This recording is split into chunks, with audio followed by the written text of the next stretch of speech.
Our next story is about a man who came to Cedar Falls around the turn of the century to put asphalt on the streets. And he liked Cedar Falls so well, he's been here ever since. Eddy Bowles has lived most of his 98 years in Cedar Falls, devoting much of his younger life to learning and practicing new trades. As a boy in Louisiana, Eddy's father taught him the value of being multi-skilled. My father always told us he didn't want no one-armed kids in the family. We didn't know what he meant. And we looked around, all of us, I said, no one-armed kids in there, Dad. Well, he said, I'll tell you something, boy. A one-armed kid means this. Man just learn one job, that's all he know. When he loses that, he can't do nothing else. Well, that was pretty accurate to think about that. Well, when I got to work, I learned to be a cooper, automobile mechanic, asphalt trimmer, cook, bed maker, mattress maker, and all he said in the cooper shop, learned to make these wooden barrels. Well, I was getting out the one-arm business from my dad, see? And he wanted to know how I'd get along. He said, I'll pay for anything you want to learn. But when you learn, I want my money back. That's a pretty good slogan. I thought that's funny to me, you see. And he gave me the money, I had to give it back to him. But one thing, my daddy trained us that we wasn't dependent on the family for our welfare. He told us that we had to learn to take care of ourselves and not to be always looking for something. Eddy first came to Cedar Falls to do asphalt work. At that time, all of the streets in and around the downtown area were brick, but a project was underway to cover the brick with asphalt.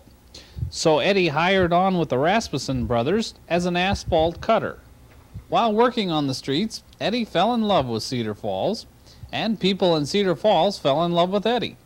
So when they learned he had experience as a railroad foreman, they decided to offer him a job with the railroad in Cedar Falls and see if he wouldn't stay.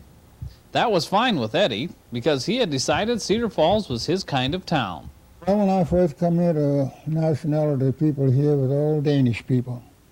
Very agreeable people to get along with, they're religious people. I kind of liked them because they were religious people. And the first thing they want to know, did I attend church? I sure did. They come and got me, brought me to church. You see? Well, after I found a religious settlement, I decided I wanted to stay here for a while. And I had to think, and I said, well, I can't stay here. I got a wife in the South. And there was another family of people, two families of people I had to live here in Cedar Falls. And the one family was the Onleys, and the other one was, what's Leo Emily. Them two people, they fell in love with me and liked me so well. And asked me where your wife lived. And all as I told them, I wasn't thinking then what he said. He said, what's her name? I told him. What's the number of the house? I told him. So what did you do, Eddy, when you finished working here? Well, I said, I got a wife. I said, it'd be pretty funny for me to stay up here and she's down there. So what do you do if she's up here? I said, well, I think I'd stay with her. I have nothing to worry about. I like the people here. So what they did, they went to work and rented me a furnished house and sent unbeknown to me and got my wife up here. When she got off the train, I was surprised. So who give you the money to come up here? So didn't you send me some money and tickets? And they had to think. See, where'd you get the money to come up here? So I didn't get no money, so it was in the envelope. Signed my name and the ticket and so much money to spend on the train for expenses. Then they wouldn't look at me, they turned their head and I said, you fellas sure did a nice trick, didn't you? Along with being a tree trimmer with the Parks Department, Eddy was also a musician. His parents didn't approve of children running the streets, so they allowed him to buy a guitar and spend his free time playing it. Eddy is quick to point out that the style of guitar he plays is not like anything you hear today. Now, that's the way we played in the South. You had to play music there when you went to them colleges. You asked you to play a guitar, you had to play a guitar. You couldn't bang it. you use fingers like this. I'll tell you, there's some fellows that play with the pictures pretty good. And they get them all figured out. And they're pretty good with the guitar, with picking, strumming, you know. But this is what you call picking. You see, finger picking. That is, you use 7 fingers for that. There's 5 here and 2 there. Yeah?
Your strings run down. Thanks for joining us tonight, and join us again next week for the next segment of Our City, Cedar Falls.